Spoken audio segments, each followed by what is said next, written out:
Hello everyone, what's up? It's me again, Junkmaster3, and I know it's been a while since I made a video because I've been like coughing my ass off for like 2 weeks now, or almost 2 weeks, and it was actually that serious that at one point I actually coughed so much that my voice basically just broke down and I could barely like talk at all.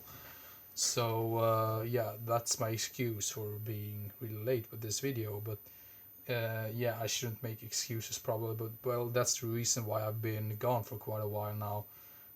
But now finally we're gonna get to the top 5 of the month for the month of December, and since January has already gone now, I'm also gonna make a top 5 of January as well as soon as possible. So yeah, but this one is gonna be top 5 of the month for the month of December of 2019, of course.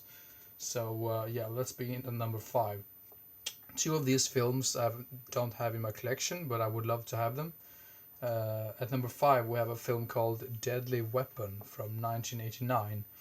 I actually had very low hopes for this because I saw that the rating was quite bad at it, and but then again, I was really surprised because it was very special type of 80s atmosphere, and didn't really expect things to happen the way they did in the film. It's basically about this kid that finds this like really dangerous weapon, and he basically uses it to threaten his bullies at school and threaten his not his family, but he has a really bad home life and everything. Basically, his whole life has been like torn apart.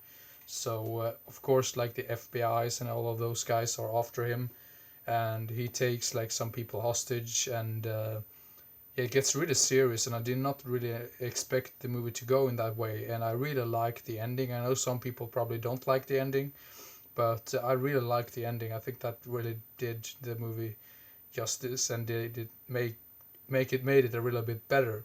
So yeah, sorry, still have that left in some way, but yeah, Deadly Weapon at number 5, really entertaining film in my opinion, and apparently that film has never been released on DVD, so I'm probably gonna try to track down a VHS copy of that film.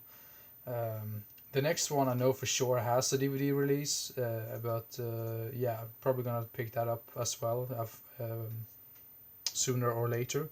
But the film at number 4 is a film with the name of Assault of the Killer Bimbos. That title is just hilarious and stupid, but still funny.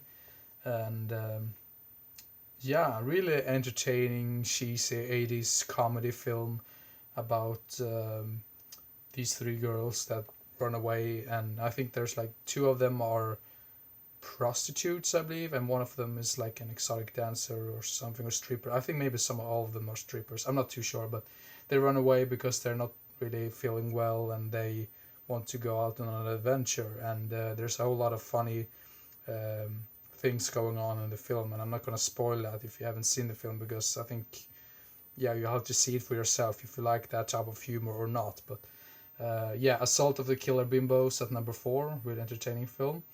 Then, finally, the first film that I have in my collection, at number 3, we have Dr. Phibes Rises Again, the sequel to the first one. This one is a whole lot more like goofy than the first one. The first one feels more like a straightforward, serious film, but this one had some really funny, like, it had some funny parts in it. I'm not too sure if it was supposed to be funny or like unintentionally funny. I'm not too sure about that.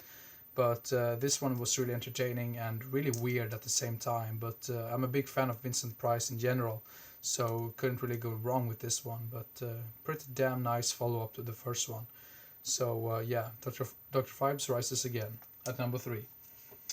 And at number 2, we have a Giallo. I've started to get more and more into those films in general.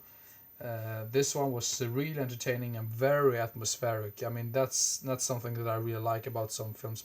The films can be like slow burn, but at least they are creepy and atmospheric, and that's what I really like about some Giallo films in general.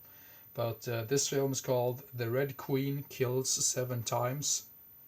This has what's her name? Barbara. Oh no, I can't find it for some reason. Barbara. Damn, I just completely lost her name. Well, Barbara Boucher, I believe, and Sybil Danning is also in this one. Very creepy story, really great like introduction or like opening sequence that makes you really care for these characters and you want to know more about them. And you keep guessing from time to time who the killer really is. You have really no idea until the ending or like towards the ending. And still, the that was a little bit confusing at one point as well because I really didn't get who that character was from. I mean, in the beginning. So maybe this is a film that you need to rewatch and it grows on you probably from each time. But yeah, the Red Queen kills 7 times at number 2. And at number 1 is the one which was the one that came before the other one that I talked about before. But yeah, the first Dr. Phibes film called The Abominable Dr. Phibes. Much more serious than the first one, like I said. The second one is more goofy. And this one is very... I can't really put my fingers on why I like this so much, but I would say this is probably one of my new favorite Vincent Price films. I really like House on Haunted Hill, and Witchfinder General is another one which I really, really like as well. So yeah, I need to get more into the Vincent Price films in general. So yeah, The Abominable Dr. Phibes. If you're a big fan of Dr. Phibes and if you're a big fan of Vincent Price and you haven't seen this one, check this one out. I don't think you will be disappointed. So yeah. And I also believe the guy who directed this also directed The Devil's Rain, which is another really weird and wacky film that you should watch.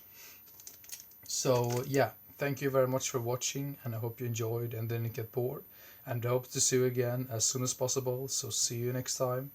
Bye bye.